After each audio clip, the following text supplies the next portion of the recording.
While I am a self-admitted casual fan of the Tekken series, I have at least dabbled enough into Tekken 7 to be able to talk about the most defining differences between it and Tekken 8. Chief among those changes is the new heat system, which is all about enforcing one of Tekken 8's biggest design goals, rewarding aggression. With the press of a button, a character can use a heat burst to enter heat mode. The effects of it differ from character to character, but in general, you can view it as a limited time state where you're basically better at everything. Certain moves have new properties, others recover faster, making them more advantageous on block, and you gain access to new moves that aren't available outside of heat mode. One of the key elements of heat mode is that while it is time limited, with a meter that slowly depletes once activated, you can actually stop that meter from going down by landing attacks. This is just one of the ways that Tekken 8 looks to encourage its players to be more aggressive, because if you're able to push the pace and land hits while in heat mode, you can keep that offense. So let's pause and slow things down as we look at this example between Paul and Jack 8. Paul lands his Phoenix Smasher, which is one of his 5 Heat Engager special moves. Landing a Heat Engager gives him a free dash that he can use to get close, but I actually don't think that this is a true combo. Nonetheless, he lands that cool launcher into throw combo from the trailer. Then he lands another Phoenix Smasher, and when you land a Heat Engager during heat mode, you're able to use a Heat Dash to continue the combo. So he spends a stock of Heat Energy on a Heat Dash, picks him up off the ground, and finishes with a Heat Smash. Note that Paul now no longer has any heat meter to work with for the rest of the round.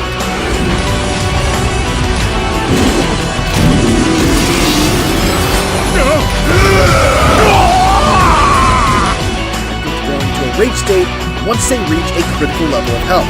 While in the rage state, your damage increases and you gain access to your ultra-powerful Rage Art technique. That said, rage drives are a thing of the past, largely because it's a mechanic that felt redundant due to the addition of heat state and the advantages it provides. Another brand new element of Tekken 8 is the addition of a special control type, which is Tekken 8's new attempt at making its complex fighting system a little more approachable for newcomers. When in special control mode, each button has a recommended move and combo for each character. There's a button for juggle combos, a button for grounded combos, and a button for quick low attacks. The selected moves even change depending on what state you're in, while this allows new players to compete with more intermediate most, if not all of the round. And if you decide that you instead want to cash out on damage rather than remain in heat mode, you can use a Heat Smash, which is like a mini Rage Art super move that does a large amount of damage but spends the rest of your heat meter. The heat system goes deeper than that too.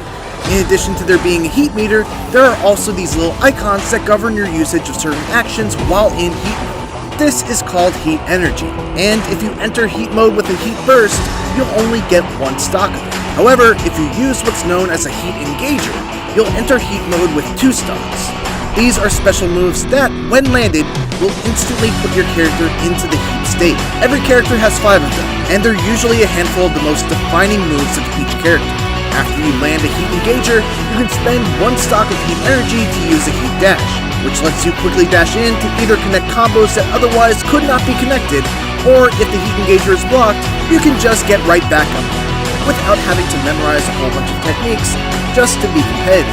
Those are all pretty substantial changes, so it's comforting to know that everything else still feels like some good-ass Tekken. In my playtime, I mostly experimented with King, who's just as much of a powerhouse as he's always been.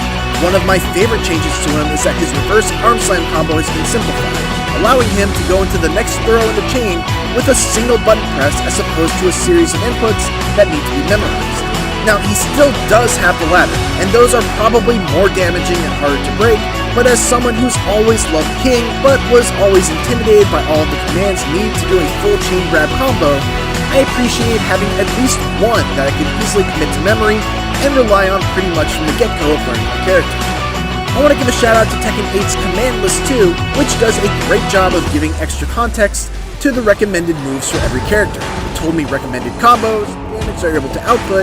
The key thing to keep in mind is that players using the special control scheme only have access to a very small selection of moves.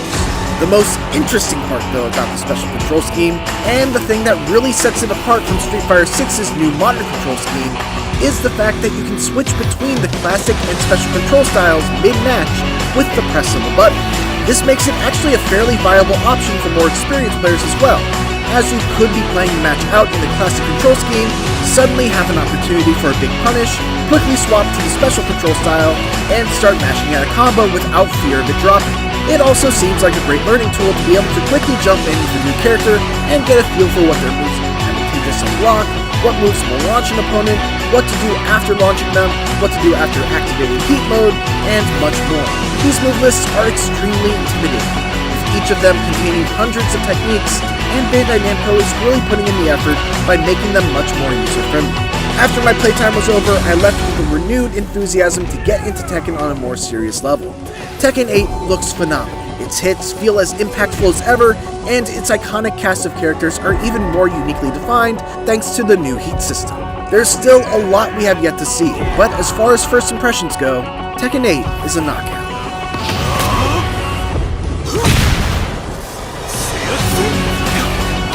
Of the heat system, though, is how it's used to further define the unique aspects of every character. Each character has at least one completely unique advantage while in heat mode. For example, while in heat mode, King gets armor on his Jaguar run, making him a grappler with an armored command run to get in on opponents. Kazuya, meanwhile, can execute his iconic electric wind god fist technique without having to be frame perfect on the input. What I also love about the heat system is that it's available right at the start of every round. It's not a comeback mechanic, and you don't need to build up a meter in order to gain access to it. You're free to use it whenever and however you please. The already existing comeback mechanic from Tekken 7, Rage, does make a return with it.